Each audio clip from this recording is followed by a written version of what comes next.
Good morning, everyone, and welcome to CH Tribe's exclusive event, Career Accelerator Sundays. I'm Pallavi, your student community manager at Clever Harvey.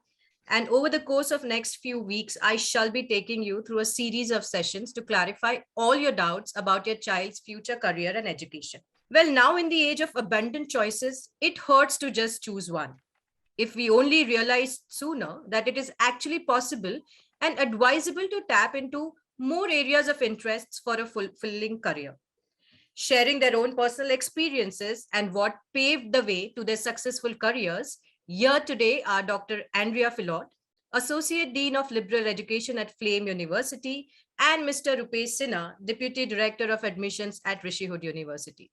Welcome, Dr. Andrea and Rupesh, sir. We are so delighted to have you here today. So now, without further ado, let's kickstart today's session.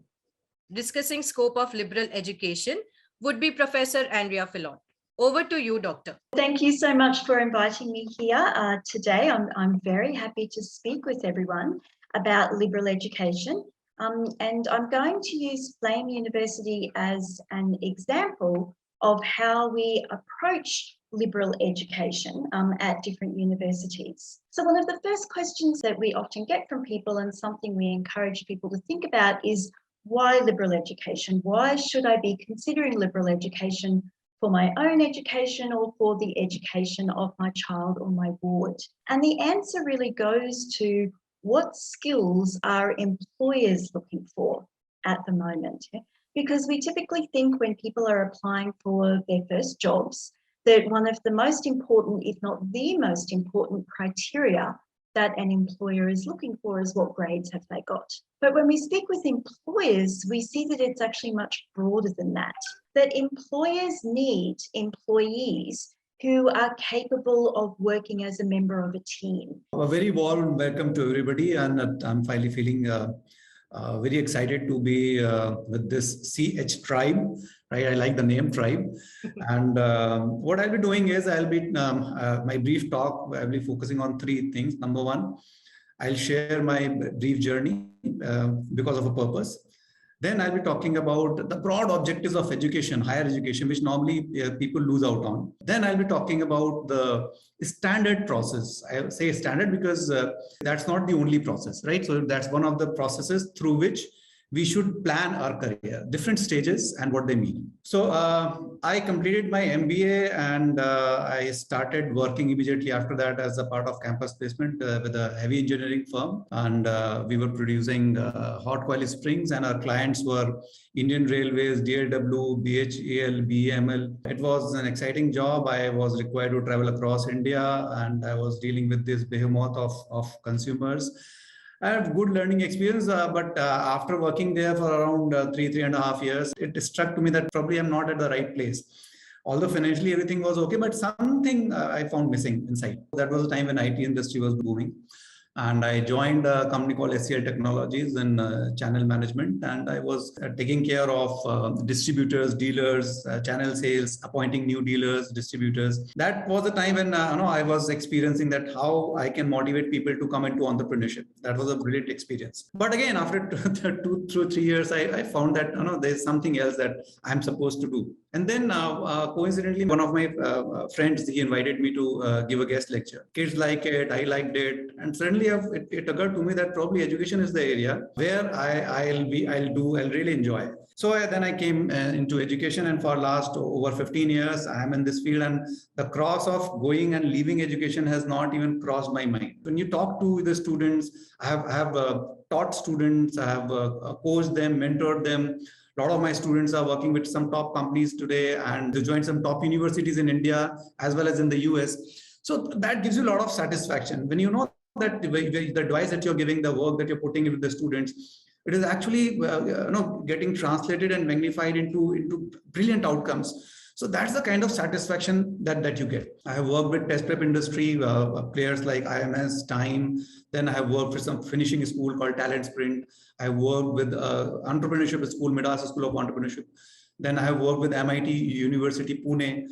And currently I am with Rishihood University, and all these tenures I have enjoyed thoroughly. So why I shared my story is to drive home 2 points. Point number one is that it's never too late to discover your true calling. I see a lot of parents and a lot of kids in class 10 to 12 stage. They're feeling a lot of stress that, this is the time when they have to take the most crucial decision of their lives. And if something goes wrong, something wrong will happen. Definitely not. I'm not of that opinion. Yes, this is an important stage. If you take some good decisions, it will help you. But this is not a make or break kind of stage. You must have heard about Raghuram Rajan, right? He did his graduation from IIT Delhi. Then he went on to IIM to study management, IIM Ahmedabad. Then he went on to US for his PhD, postdoctoral. And no, he is not an engineer right now. He is not a manager, so to speak. He's an economics, world famous economist. All these people, you'll say that they are doing wonderfully in their lives, but they discovered their true calling quite late in life. Right. Second lesson is that all you need to do is to ensure that you are at the right time, right place, willing to learn. In fact, whatever I learned in my heavy engineering experience and in my IT experience, right, has helped me as a coach, as a mentor, as a guide. That frame of mind is very, very important. So this is the basic lesson I want to convey to each and every student, that please don't take pressure. Yes, do things, ensure that you are in a learning mode, but don't make a heavy weather out of it. Right. Second, I might have addressed more than 2,000 seminars in India and outside India. And one question I frequently ask, and I rarely get a very satisfactory answer, is, can you tell me what are the major goals of higher education? What is the basic purpose with which you are pursuing higher education? Right. The normal answer that I get is that no, higher education is a tool to get jobs, right? Which is a correct answer, but which is a sorry answer. It's a sorry state of affairs that we look education only as a tool to get a good job, right? That is definitely an outcome, but that should not be the major purpose, right? So I guide students to have a very clear expectations from higher education, right? Or before higher education, like right now you are a part of secondary education. Right now, the goal of secondary education is simple, just to prepare you for higher education. Because right after secondary education, you are of no use to the society, to the organizations, you are just ready to be, to graduate into higher education. And that's what the goal of secondary education is. But higher education has broader goals.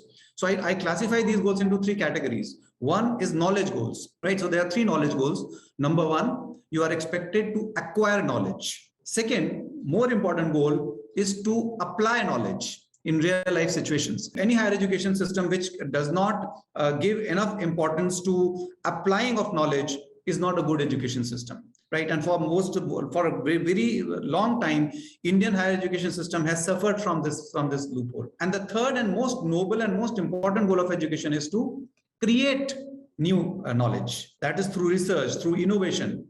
Right, all these developed countries, they are developed because they have created knowledge. Now today we are using Zoom, we are using this laptop, we are using this mobile, we are using this brilliant air conditioning.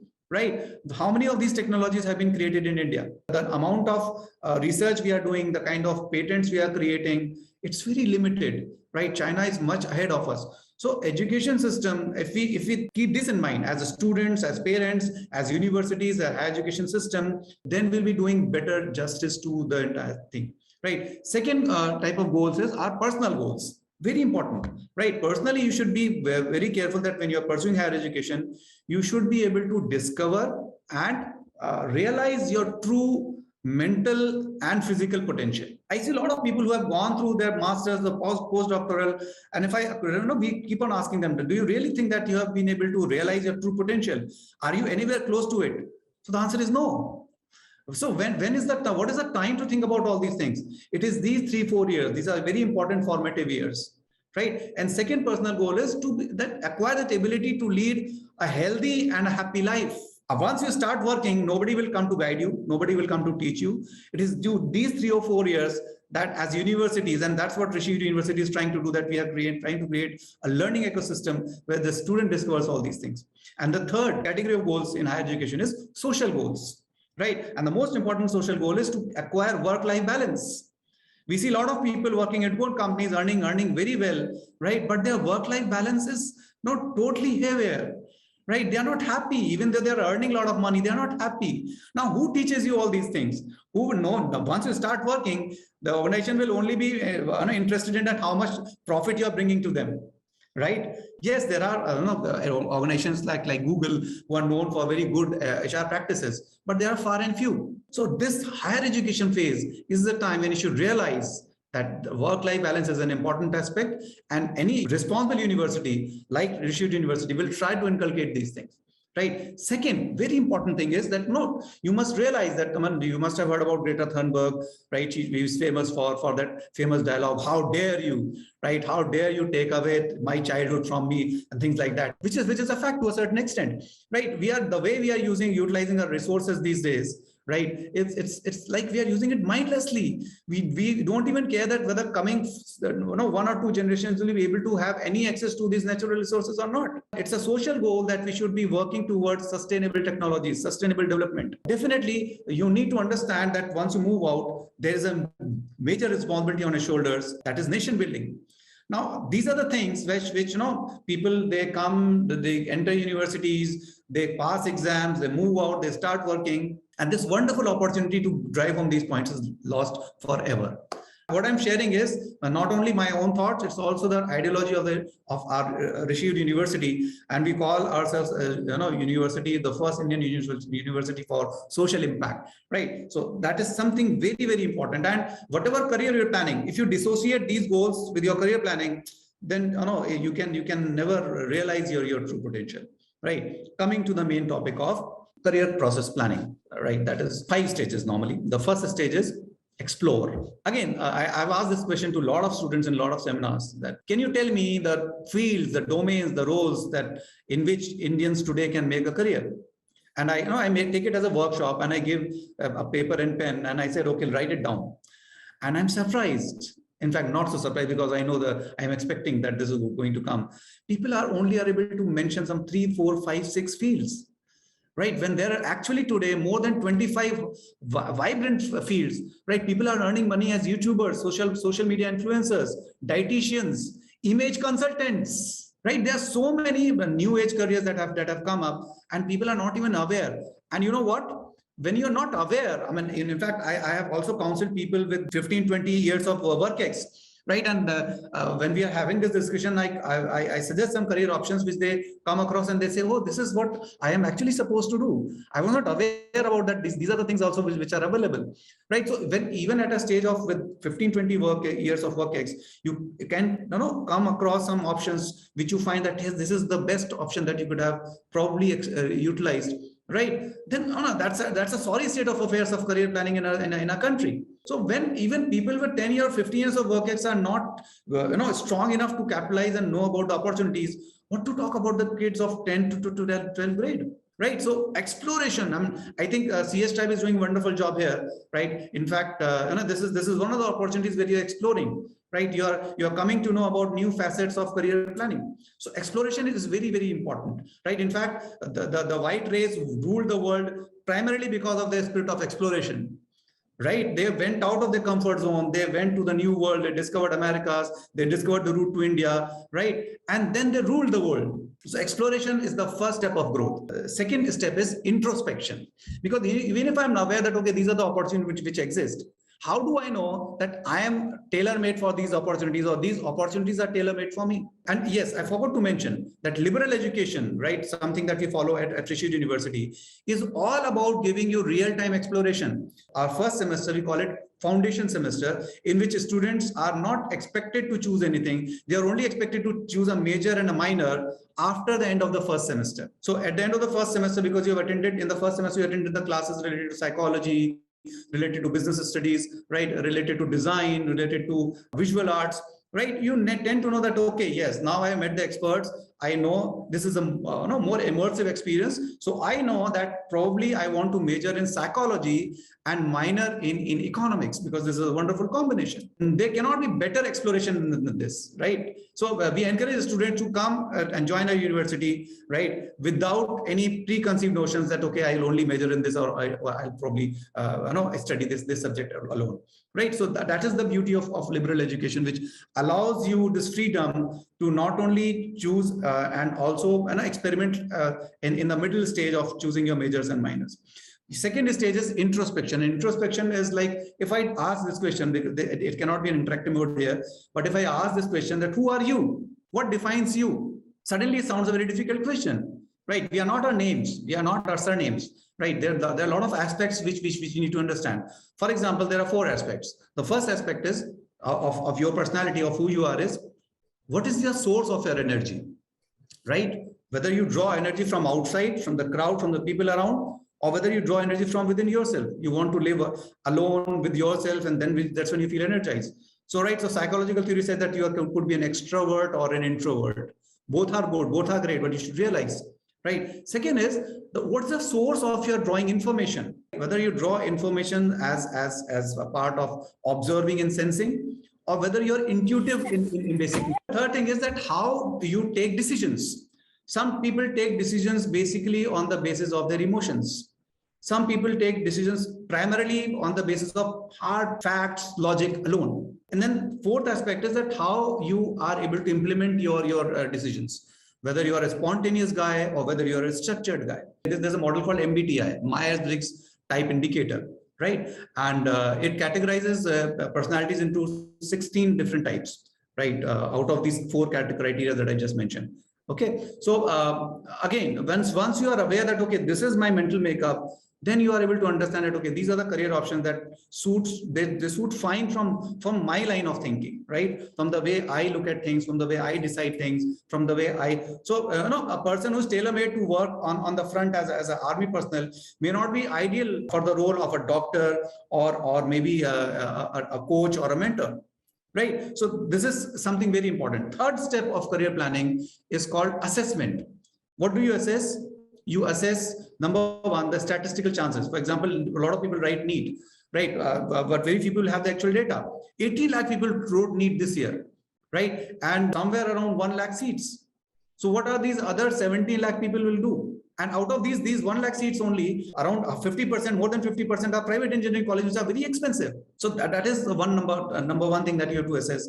Second, you need to assess the cost of the education in that particular field, right? Third, you need to understand that what are the basic outcomes, that what is the kind of financial rewards that I'll get at the end of it. And fourth, you should assess that what is the career trajectory in that field. Can I grow or can I not grow? After this, the fourth stage is you decide. And when you decide, it's advisable that you make a plan A and plan B, right? At least 2 or 3 plans you should be ready with, right? And that's how career counseling at Rishihood happens. I mean, we help people in introspecting, we help people in exploring, we help them make these kind of assessment decisions, right? And finally, when you have decided, the main task begins, and that is called implementation.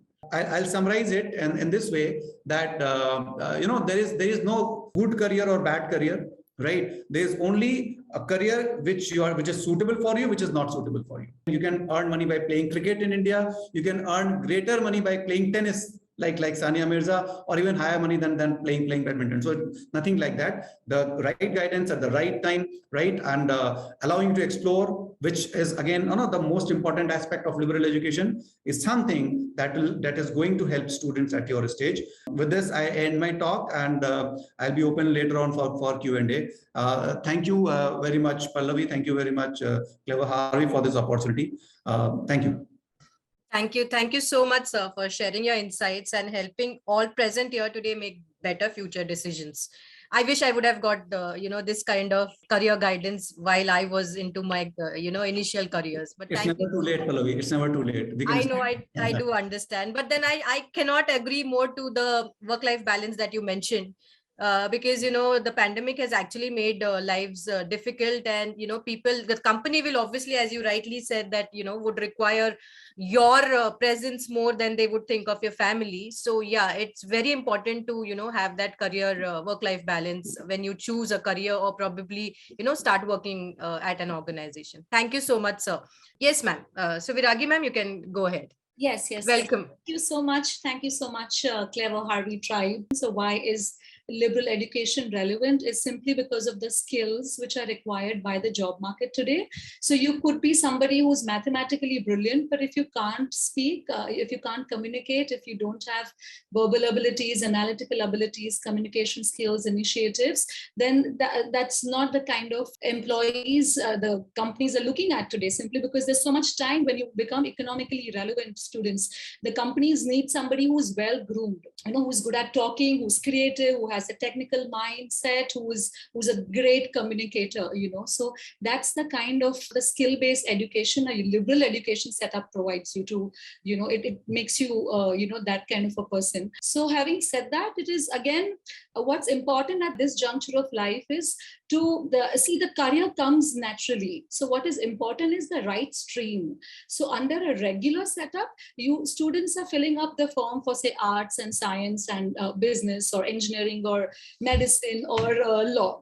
So they're expected to make a decision much before exploring it, that, hey, look, I have to, I want to study psychology, so I need to, fill up the application form for BA or BSc.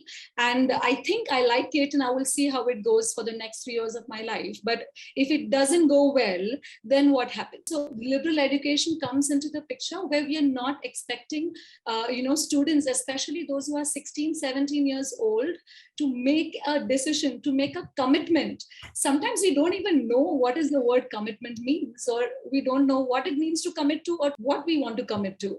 So as Mr. Rupesh also said, liberal education will allow you to explore. So you could be somebody who's interested to do computer science, but you should also be exploring psychology, because those kind of major minor combinations, you will be receiving it in your liberal education university. So while, you will not get that kind of a setup in regular streams, because computer science, for example, doesn't just mean to make codes. You're making a code for a human mind. So you're making that. So you need to know psychology. So it's just wonderful how each subjects are drawn from each other. So even if you want to get into business, can you shy away from history? Can you shy away from psychology? Can you shy away from sociology? No, you need to know history. You need to understand the Great Depression. You need to get back what mistakes were made earlier, so that, and what caused that mistake, how that mistakes were improved. You need to understand the demographics, the socio-economic backgrounds. So that's the kind of interdisciplinary education. So any education, any stream that allows you to explore the breadth first, and then so it's a T model of learning. If I give a camera to you, for example, imagine a camera that just allows you to zoom in. It doesn't allow you to zoom out. Like all of us are so much into getting cameras which have like the maximum zoom in thing. But what if it just allows you to zoom in and not allows you to zoom out? You might just feel stuck at that particular picture, which may not even be photogenic. So the point is to zoom out first. So that is the philosophy of liberal education. You're zooming out first, you're exploring the breadth, you're expanding your intellectual foundation through a universal understanding. And why is that important? Why is that relevant? So you have a better sense of decision making. And once you explore subjects from social sciences to humanities to fine and performing arts to global studies to physical and natural sciences, at that moment we feel you're matured enough, because you've experimented, you've explored, you're matured enough to make a decision that, hey, look, this is what works out for me. So I will declare my major, which is the primary area of specialization. I will declare my minor, which is a secondary area of specialization. So you are declaring that at a particular, after exploring a few things. So typically at the end of 1 year, we expect the students to declare their major minors. So, and there's a lot of counseling also, which is given by liberal education universities to all students. What are the perfect combinations? What careers come out of it? So they will be handheld at every point. And the reason behind this is that this is the decision that students have made. It's not a gut-based decision, it's an informed-based decision. So the success stories are higher. You have chosen this because you've experimented this. We allowed you this kind of, space. We were patient with you to try out different things. So you could be doing marketing, but you can still, psychology can still be helpful. We've had students who have done psychology and dance, using dance as a therapy to deal with their patients. So those kind of, new age upcoming careers are possible through a liberal education setup, because today everything is interdisciplinary. The real life problems don't come compartmentalized. I cannot say this is an investing problem or this is a technological problem. So that kind of a well-rounded 360-degree view is given through a liberal education setup. So that's the philosophy of Flame University. We let them explore and then make an informed decision about their careers. So it's definitely exploring the breadth, but at the end of it, you're getting into a specialization. So ma'am, that was quite eye-opening, as liberal education, not everyone is that well aware of right now, because, everybody is turning out into the stereotypes careers as we all know. But, thank you for sharing your experience and knowledge with all of us today. So I guess we've got a question for Rupesh sir over here. So what can be the 5 essential career planning questions to ask yourself? So the first question should be that whether I am aware about the current opportunities and current fields and domains or not. That's the first question, right? Because for example, let's say you go to a restaurant and the waiter asks, what would you like to have? And without even knowing that what is there being offered on the menu, right? You answer something and later on you realize that, oh, there was a better dish available, which I liked a lot. So why didn't I order? Because probably you did not go through the menu. The menu is a preliminary exploration, right? Which you can have sitting right there. So the first question you should always ask is that whether I have explored enough. Exploration would take time, and that's why it's always better to start early, right? And you should not be in a hurry. And look, I always say one thing. The biggest problem today is FOMO, fear of missing out, right? And students, they get into stress because of this. So on one hand, I'm saying explore. On the other hand, I'm also warning you that never doubt your research. That, okay, fine, you've got some 10, 15, 12 options, right? And just gather information about them. So that's the first question you should ask, right? Second, very important question, probably more important question is, do I know myself? Do I know what I like? Do I know what are my interests? Do I know what are my basic strengths of personality? Sometimes a lot of people, they don't know their strengths. And worse still, sometimes people have a misplaced sense of their strengths. That's more dangerous in the long run. Yes. Right? Sometimes we think that I'm good at it, but actually we are not. Right? And then 5 years into the career, 10 years into the career, realize that you are in a wrong place. Right. So second important question. And it's always good to seek professional help. There is nothing wrong in that. Right. It's readily available these days, right? Online, there are a lot of websites, a lot of places, a lot of organizations, right? And this is the second important question, that whether I understand myself. And understanding myself, probably, there's a process of writing SOP. We encourage students who apply to Rishihood University to fill a statement of purpose as a part of the application process. So when a person is writing this SOP, he gets a lot of opportunities to introspect and put the right things in the statement of purpose. And that's not all. Writing SOP is not the final stage of introspection. Yes, right? Even when you come to the university, as Viragi was saying, that we help you in exploring and finding out more about yourself. Because we have a school of education which has a department of psychology, right? We have those tools through which we can help you if you are willing to know yourself. So second important question is this, right? Third important question is that whether you have assessed. For example, let's say you want to become a cricketer and you say that, okay, I want to become a cricketer. But are you aware about the repercussions? Are you aware about the costs? Are you aware about the statistical chances? Are you aware about the career growth? Are you aware about the fact that even after getting a break in Indian team, you can see a lot of players, they just play 1 or 2 or 3 matches and they fade. All those possibilities have to be taken into account. I should always ask that, have I created at least 2 or 3 career paths for myself or not? Or am I putting all my eggs in the same basket? And last, but not the least, is, do I have the willpower and determination to execute this plan? For example, if you want to be into civil services, now the exploration is fine. Introspection is fine. Assessment is fine. Decision is fine. But the journey is so arduous. And if you are not having the right amount of gas, right amount of energy, right, it becomes a nightmare.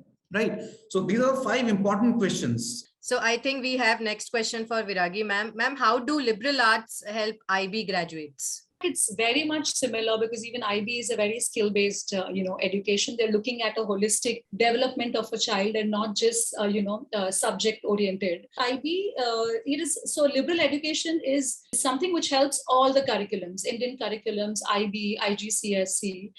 Students coming from different academic backgrounds, having different academic scores, having taken different subjects. It's an absolutely liberal philosophy because you're coming in, then you're exploring, and then you're deciding your major minors. Correct. So irrespective of whichever curriculum that you come from, we have maximum number of students with excellent grades coming from IB school because somewhere they relate to it.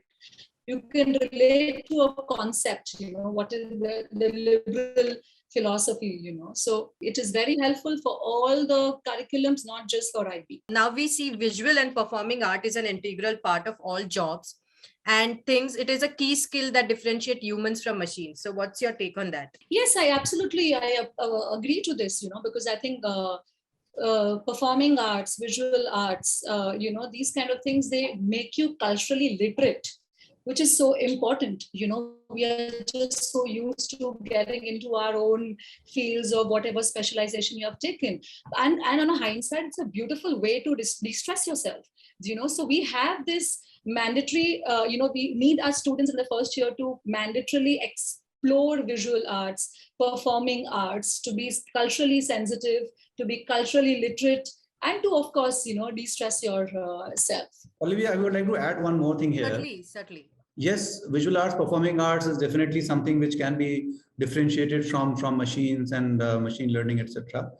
But today, if you want to answer to any question, probably we can just Google it. So Google and technology has become excellent in giving answers. But what is still missing is the ability and art to ask right questions. That is something that differentiates us and machines, right? They can probably give answers, but they cannot frame the right kind of questions. Correct. Right? But once Einstein was asked that, if the world is threatened and you have 1 hour to save the world, what will you do? He said that I'll spend 50 minutes on defining the question and 10 minutes on finding the answer. So, and that's where the problem occurs. People, a lot of time we start seeking the answer without even having understood the question first, right? So design thinking, critical thinking, right? Careers in that, creativity. Yes, this is related to visual arts and performing art also, but design thinking is a very broad, like we offer a program called Be Design, right? And Be Design, we have these key skills integrated into that,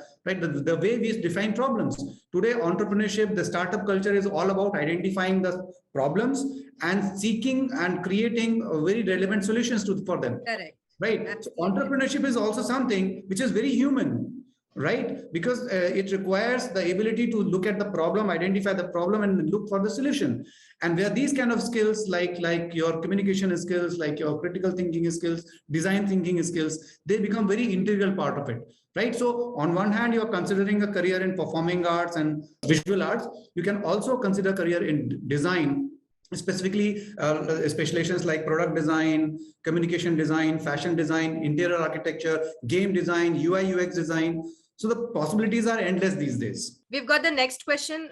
What is your take on NEP? Look, NEP is very so close to my heart. NEP is one brilliant thing that has happened in the last few years, right? New education policy, because although nothing is perfect, right? But the intent is very positive, right, guys? And NEP affects students at 2 levels, at secondary education level, till secondary education, and higher education. So people who are still in 6th, 7th, 8th grade, they can be impacted by the NEP. It has brought that kind of whole-roundedness into education. But from higher education point, it has given a lot of freedom. For example, Rishihood University is probably one of the first universities that have created and implemented NEP-ready curriculum, right? So what NEP suggests for higher education is that people can have multiple exits. You can exit after 1 year, right? You will have a certificate. After second year, you can pass out with a diploma. After 3rd year, you can pass out with a degree. And after 4th year, you can pass out with degree with research. If you have done a 4 years bachelor's degree, then you will be requiring only 1 year for post-graduation. right? Your post-graduation degree or master's degree will be of only 1 year, and you can directly go into research after a 4-year bachelor's degree program. It also encourages this choice-based credit system. NEP is very close to liberal education fundamentals, very close to that. So it's a good thing that probably in the time to come, most of the universities will have to somehow try and implement what universities like Flame, like Ashoka, like Rishihood, like Kriya are already doing. And this is in the best interest of our society, and also in the best interest of the students. So NEP is definitely a very futuristic, forward-looking policy, and it's high time that we start incorporating the suggestions which have been suggested by the policy. It's very much similar to what we implement at Flame also. When the NEP 2020 came out, it almost felt like I'm reading my own brochure. So I think it's a very good. I agree with Mr. Rupesh Sinha totally. I think this is a very interesting question. So, what are good extracurriculars for college? How do you build a resume in, let's say, sophomore year, especially for someone like a film student? So I think a bigger question that comes out from this, I think to me, is that how much to go overboard extracurriculars, because these days there's so much about resume building and profile building, and what is the weightage that universities give for that versus the academics. That is something that I would like to address. So we personally feel from Flame's perspective that till 10th standard, I think the real passion comes out is after the 10th standard. Correct. So when we look at applications, we are not just looking at academic application. I mean, the students with excellent academic scores, we definitely look at extracurriculars. So please keep in mind that this is extremely important to us. When it comes to extracurriculars, all that we need to see, we want to see in a student is not just the achievements, but the potential also of the student. So when it comes to extracurriculars, we need to also, we love to see how passionate you are as a student. When I say passion, so it's not about doing 10 things. It's about doing 2 or 3 things, but how well have you harnessed that? How deep delved have you gone deeply into that? Any service that you do at a community level on a sustainable basis, at a grassroots level, is something, it is so much appreciated by universities in India and abroad. So we have had students who have done like some kind of a Chai Pe Charcha, or the biggest blood donation camps in Andhra Pradesh, or say some kind of elections, importance of elections in places like UP. So anything which you do on a sustainable basis at a grassroots level, on a sustainable basis, that's something the universities really look at. So number one is academics is something that you try with. Don't get so engrossed making your profile that you don't pay attention to your academics. So academics. Once your 10th is over, we would definitely like to see your intellectual curiosity. So now for you, for example, film studies that you mentioned, so how curious you are intellectually, and what is your alignment towards majors. So these are the 2 very important things that a student can keep in mind, irrespective of whatever majors that they want to take. One is the intellectual curiosity, and number 2 is the alignment with your majors. So make your, profile, just align it accordingly when making a good application file to a university. Right. I completely agree. And I just like to add 1 or 2 points here. Yeah, one is that, I have interviewed a lot of students for different programs, especially MBA for some top universities, top colleges. There's a simple question to begin the interview with, is tell me something about yourself. And then people, they start talking that, okay, I'm so-and-so, and I did this. When I was in my engineering, third year of engineering, I participated in this event, and I was a member of this committee and that committee. And the answer ends. So it's okay. In the 1-minute answer, almost 50 minutes you're talking about this committee and that committee. In 4 years' time, how much time did you spend on these activities? 1 month, 2 months, 6 months, 1 year, 2 years, 3 or 3 months. We normally ask that, what were you doing for the remaining time? Point is that you are going for education, right? With, as Viragi earlier pointed out, basically for skill building, right? Companies will hire you for skills. Yes. Your extracurricular activities would add that well-rounded angle to your personality. That's good. That is desirable. But essential is you always consider to highlight the core skills in your resume, right? What you are expert in. That's the most important point in your resume. Also, related to extracurricular activities, try to focus on the activities that define you. that are close to your heart. Doing something for the sake of doing it, just for the sake of putting it on resume, it does not work that much. Because if you're giving a resume, that means you are preparing to be interviewed, right? As an interview professional, I can tell you within 2 or 3 months, right, we can exactly find out that how much is genuine and how much is fake. So be very careful that when you are including your interests and your activities, maybe if you really like drama, then get associated with drama and theater activities, right? Not just that, okay, once upon a time, for once you have participated in one day, you should not say that, no, drama theater is my hobby, is my interest. That is something that you have to keep in mind. Next questions, which universities are best for liberal arts? I think this is a very subjective question. In fact, very subjective, and everybody will, when you ask iPhone, which is the best phone, so they will say iPhone, right? Or in fact, even if you ask this question to Oppo, then they'll say Oppo, right? So it's like because Rishihood and Flame are sitting here, right? We'll definitely like to take that crown, right? Although Flame, I think, is probably, I know it as a pioneer in the field of liberal education. But yes, some reputed universities, I would definitely name Flame, Ashoka University, Kriya University, right, and Rishihood University, especially Rishihood University, bringing into the seeing the angle of social impact, right, is something that we will recommend from here. So I think maybe we can just tweak this a little bit in terms of how to understand which is the best university. Yes, correct. So what is the best thing? So there are different parameters, starting from location, so that's one of the things that you want to keep in mind about where is the university located. Number 2 could be the subjects that you're looking at, what kind of majors, specializations you're looking at. Number 3 is also, every university has a detailed information on their website about the faculty. So are these the teachers who are into research, or are these the researchers who are into teaching? I think number 4 is also speaking to the alumni. So all universities today have given you the platform, get in touch with their seniors, understand their experience. And I think that will really help you. And number 5, according to me, is actually the most important one, is visiting the campus.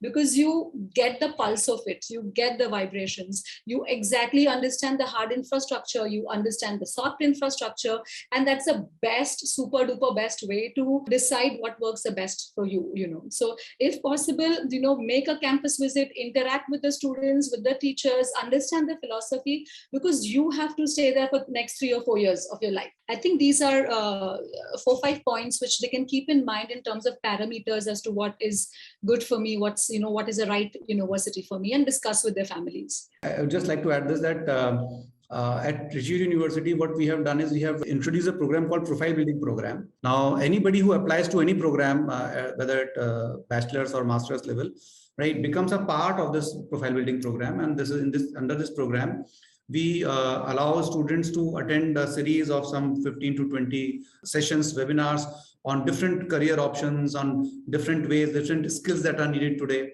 And we include all these people on WhatsApp groups. So a lot of people are interacting. So not everybody can make a visited tour. As Viragi said, this is one of the best ways of finding out how good a campus is. So we encourage people to visit our campus, but let's say not everybody is able to visit the campus. So the WhatsApp groups that have formed, rather than I saying that we are a good campus, if a person who has visited the campus, he is putting in a group that, this is a great campus. These are the steps that we have taken to ensure that we are able to reach out to the students. Number 1. Number 2, the outcome of this profile building program is very, very unique. We are not guiding students only to tell that how you can join Rishihood University. In fact, after profile building program, Viragi ji, a lot of people have joined Flame, right? A lot of people have applied to Ashoka, right? So it's like we are very open that, okay, because we are making a social impact, the idea is not to only encourage a student to join Rishihood University, but also give him that kind of bandwidth to assess and probably zoom in on some other good universities in India and outside India. That's an excellent measure. We'll take the last 2 questions. What is the best way to self-assess yourself, whether I'm actually good in a particular field? What is the best way to self-assess that whether you have current corona or not? Very dangerous. Yeah. Very, very dangerous, right? Self-assessment of your problems, of your disease, whether it is physical or behavioral, right, can be quite dangerous. right? Although there can be some initial steps, yes, there can be some preliminary steps. For example, whether I'm running a fever or not, whether this and that at a physical level. Similarly, there are tools available. There's a site called 16personalities.com, right? It offers a free MBTI test. So MBTI is a professional tool. Look, nothing in psychology is 100% consensus, with 100% consensus. There are always differing opinions on that. But MBTI model is by and large widely accepted model, right? So probably visiting sites like 16personalities.com, taking a test there, because the two problems happen. When you're taking this test, number one, you can take this test in a wrong way, right? You don't go through the instructions that how exactly to take that test, and you make certain mistakes while taking the test itself, and you answer the questions in a slightly wrong way. So the outcomes will come, which will be more misguiding rather than guiding. That is the warning that I would give. But there's a small tool that we use. We recommend to the students that write a letter to a 10-year-old you, giving suggestions that what that person should do. Pallavi, maybe you're writing a letter to a 10-year-old Pallavi. That Pallavi, I'm talking to you from the future, right? These are the things that you can probably do. These are the things that you should not do, right? This probably is one of the most effective ways to revisit your past, to revisit your, going inside, right? Probably this is the safest self-assessment tool that I can recommend. And yes, if you want to go for taking this professional test, better you go with at least some kind of person who's holding your hand. There are actually, professional tools as well available in the market these days. So yes. So we'll take the last question. I think it's a very important question, I feel. So how important is parental and peer pressure? How important? Yes. Or how dangerous? I would agree to that. It is a reality, I would say. We cannot wish it away. It is there and it will be there. The point is that how do we respond to it, right? There are two things. We can ask parents not to put pressure, which is really ineffective, right? Because as a parent, you are concerned. You are genuinely concerned. Correct. And you never realize that when you're concerned translates into pressure, right? So that's a reality. So as long as parents will be concerned, and they will be concerned, right, this element will be there. And we cannot also ask kids to not to pressurize other kids. That also will not mean anything. So we cannot wish it away. We cannot wish that there's a time when there's no parental pressure, there's no peer pressure, right? I don't think that is realistically possible. What is realistically possible is that how we are equipped to deal with this pressure. How much importance should we give to this or not, right? This becomes very, very challenging because kids are dealing with multiple pressures at the same time. Yes. There's an academic pressure, right? If they have an interest, they want to play guitar, and they are attracted to that activity, and they have to suppress that desire. That's another pressure which is building up. That on one hand, I want to play cricket, I want to play guitar, but on the other hand, I cannot do that because I have to somehow handle the academic pressure. So there are already a lot of pressures. So it becomes very, very murky for the kid himself who's in this kind of situation. But yes, the only thing which probably help here is your internal and your basic career planning, that what you exactly want in life. The moment you are clear about it, right? With some effort, you will be able to explain it to your parents. Look, parents look for clarity, right? If once they're clear, once they are that you want this, and you also have a plan to get to that particular position, and then they will be more supportive. This is the only way, right? If as long as you yourself are not clear, you don't have any idea about what exactly, whether I actually want to become a computer engineer, or whether probably secretly I want to become a musician, right? So till the time that clarity is not there within yourself, you'll not be able to respond positively to this pressure, right? And again, what I'm saying is more hypothetical, right? Because once you are in a situation, you can only deal with it on case to case basis. It's very, very difficult to give a generalized solution and prescription in this case. Right. Yeah. That's why it's very good to have a mentor. That mentor could be your cousin, elder cousin. That mentor could be somebody elder who understands you. Right. So having a mentor behind you, you get better equipped to handle that kind of pressure. Thank you so much. So thank you, Viragi ma'am and Rupesh sir, for patiently tending to all the queries. We are deeply honored to have you both as the speakers for today's session, and we really appreciate the time that you've taken out to show us the ropes and ensure that proper guidance is provided to the future generations. So with this, we end today's session, and I hope this was helpful for all. It was quite interesting, I must say. Stay tuned, all of you, for more amazing sessions, and wish you all a very happy Sunday.